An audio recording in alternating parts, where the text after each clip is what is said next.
It began with a voice that shook both Washington and Abuja. Nigeria must stop the brutal murders of Christians or face possible action from the Pentagon. Those were the words of former U.S. President Donald J. Trump delivered with the force of a thunderclap across the Atlantic. The message wasn't wrapped in diplomacy. It was raw, urgent, and filled with fire. For millions of American Christians watching it was a moment of moral clarity. But for millions of Nigerians living in fear, it was something more, a desperate hope that someone powerful was finally listening. In northern Nigeria, the nights are no longer silent. The air carries the smell of burned churches and the echoes of children crying in the dark. Whole villages have been erased from the map by Boko Haram and other extremist groups. Every dawn brings new graves. Every Sunday, fewer people dare to attend worship. In the face of this terror, a survivor named Paul Ark Damu speaks from the shadows of captivity. He was kidnapped on his way to the airport, held for 12 long days, and saw horrors no human should ever see. His testimony would soon reach American television and with it the world. But as Trump's words echo through newsrooms and parliaments, one question now divides the world. Is America truly ready to act for faith, or is this just another political storm? And if faith is under fire in Nigeria today, could it be silenced anywhere tomorrow? If you believe that faith should never be silenced, that every life in Africa or America deserves protection, then don't just watch this story. Share this message. Subscribe if you believe the truth matters more than politics. Because silence in times like these is no longer an option. When the message broke, it wasn't through a policy paper or a quiet press release. It was a warning shot. Donald Trump, the former U.S. president known for his unapologetic tone, declared that the United States will immediately stop all aid to Nigeria and may very well go into that disgraced country guns blazing. The world paused. News outlets scrambled to verify. Nigeria's government, one of Washington's top security partners in Africa, had just been publicly rebuked. And this time, it wasn't over oil trade or elections. It was about faith and human life. For years, the story of Nigeria's Christian persecution has flickered across headlines, rarely commanding sustained attention. Boko Haram, the Islamist insurgent group, whose name translates to Western education is forbidden, has waged a campaign of terror for over a decade. More than 60,000 people have been killed, thousands of women and children kidnapped, and entire communities displaced from their ancestral lands. The government's promises of security have faded into whispers. But Trump's message was different. It wasn't couched in cautious diplomatic language or quiet concern.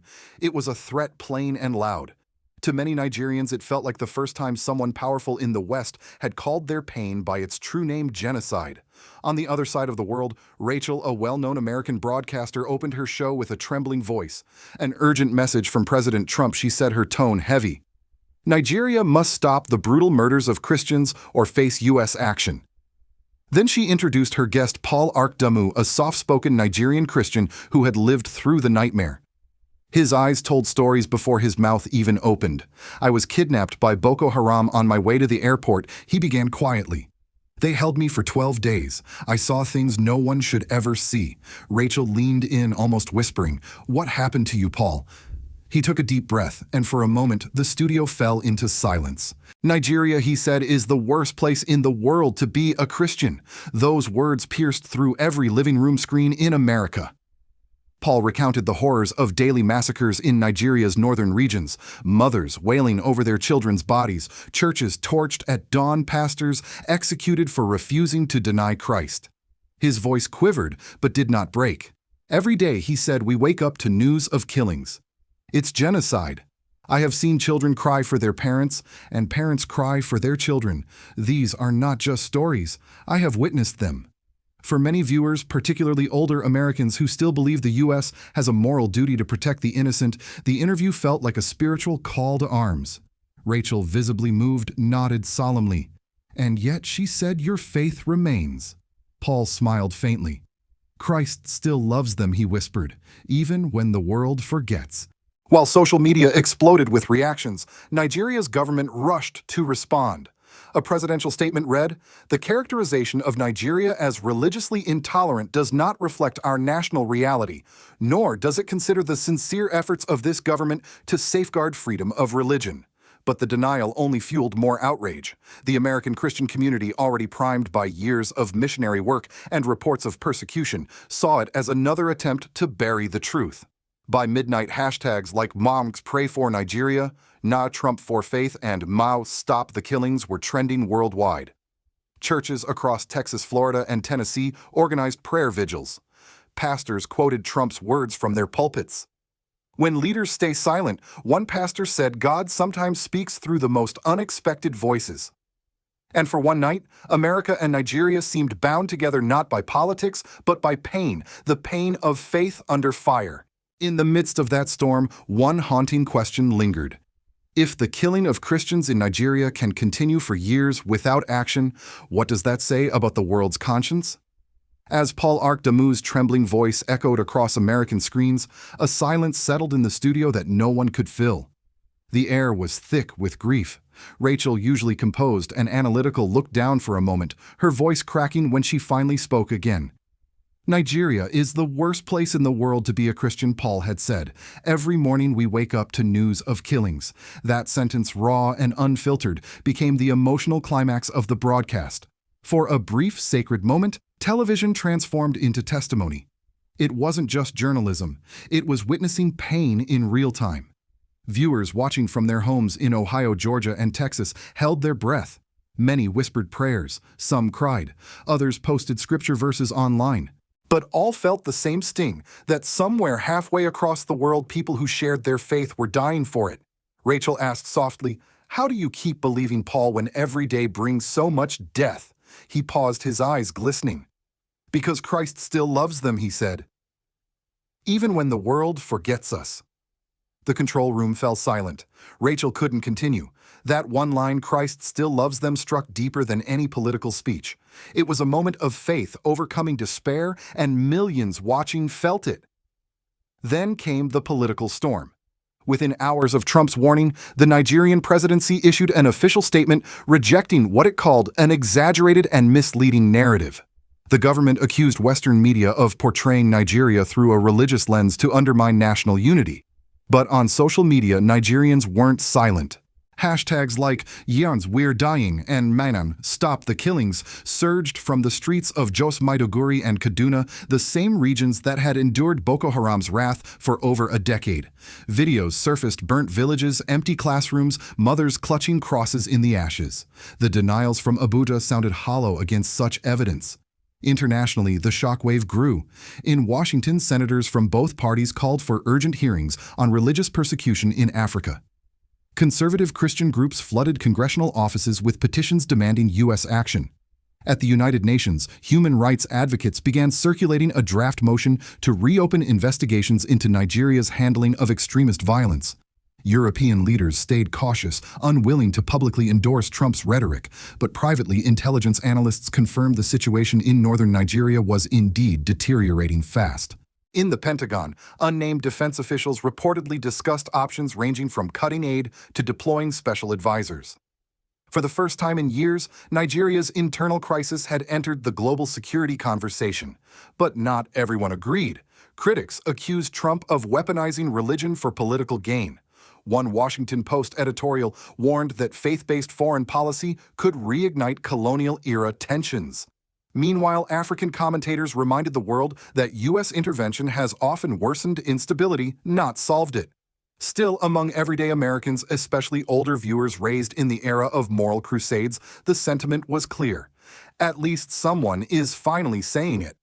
Back in Nigeria, Paul's village held a vigil. Hundreds gathered under candlelight holding photos of their missing relatives. A small boy recited the Lord's Prayer into a microphone that barely worked. When he said, "Deliver us from evil," the crowd responded with a roar that sounded both like grief and defiance. In that fragile unity of villagers in darkness and viewers across the ocean, the message was unmistakable. The story had broken through. As Rachel closed her segment that night, her voice steadied. "We cannot promise that words will stop the bullets," she said, "but we can promise that silence will no longer hide them." And with that, the broadcast ended, leaving behind a nation questioning whether its faith in freedom still meant something. The next morning, headlines across the world carried a single haunting question. Would America truly act to defend the persecuted, or would this become another forgotten promise buried beneath global politics? By the following week, Trump's warning had already changed the political temperature in both Washington and Abuja. What began as a television segment had now spiraled into a full-scale diplomatic tremor, one that no one could easily control. Across Nigeria, the shockwave was immediate. Churches that once prayed quietly behind locked doors now filled their courtyards with worshippers holding candles and signs reading "Save Us, Lord." Others held banners quoting Trump's exact words, "Stop the brutal murders." To many, this was not about politics anymore. It was about survival. The government, panicked by global scrutiny, called emergency meetings with military and intelligence chiefs. A temporary ban on public demonstrations was announced in several northern states, but it only fueled more anger. In Jos and Kaduna, thousands marched anyway, singing hymns between clouds of tear gas. On the ground, fear and faith clashed in every household. Christian families fortified their villages, while Muslim leaders, many also victims of Boko Haram, appealed for unity. For the first time, Nigerians began to publicly question whether their own leaders had lost control entirely. "Maybe it takes a foreign voice to make Abuja listen," one survivor told a local reporter. At the same time, local radio stations received warnings from authorities to avoid inciting religious tension. Some journalists were briefly detained for covering protest vigils. The tension revealed a painful truth in Nigeria. Speaking about persecution had itself become dangerous. The civil impact extended beyond Nigeria's borders. In neighboring Cameroon and Niger, where Boko Haram cells were also active, communities began recording testimonies, hoping that Western attention might one day reach them too. Refugee camps along the border swelled as people fled, renewed clashes between militants and soldiers reacting under pressure to show results. Humanitarian groups warned that the sudden militarization could make things worse. "We are seeing indiscriminate arrests and sometimes entire villages labeled as collaborators," said one aid worker. For them, Trump's threat to send troops might have emboldened the Nigerian military, but without clear oversight, it risked igniting a wider humanitarian crisis. In the United States, politics quickly took over. Evangelical leaders hailed Trump's statement as a moral stand against evil. Fundraising campaigns under slogans like "Faith Under Fire" raised millions within days to support Nigerian Christian relief efforts. Meanwhile, Democratic lawmakers accused Trump of exploiting tragedy for political gain. Progressive churches urged caution, reminding Americans of past U.S. interventions that left nations in ruins. Cable news networks turned the story into a nightly debate. Was this a moment of moral leadership or the beginning of another proxy war cloaked in faith? Pundits compared it to Bush's 2003 invasion of Iraq, drawing eerie parallels between protecting freedom and projecting power. Back in Nigeria, President Bola Ahmed Tinubu faced mounting domestic pressure. His administration accused opposition parties of using foreign sympathy to undermine national stability, yet his approval ratings plummeted. Some governors demanded that he meet with American officials to prove Nigeria's commitment to religious freedom. And through all the noise, Paul Ark Damu, the survivor whose voice had sparked the wave, stayed quiet. He returned to his church in Maiduguri, rebuilding what was left of his community. In one interview weeks later, he simply said, "If leaders speak for us, good. But even if they don't, we will still sing." That quiet resilience became the story's most enduring image. One man standing amid ashes, refusing to lose faith even as governments traded statements and threats. For once, it wasn't just a story about politics. It was about people who had learned to survive when politics failed them. From the moment Donald Trump's words hit global airwaves, the world divided sharply between those who saw moral courage and those who feared moral chaos. In America, the line between faith and foreign policy blurred almost overnight. For millions of evangelicals, especially older Christians who still believe the U.S. has a divine calling to defend freedom, Trump's message sounded like a revival of moral leadership. Finally, "Someone is standing up for Christians again," said Pastor Glenn from Texas. "If we turn our backs on them now, we betray who we are as a nation."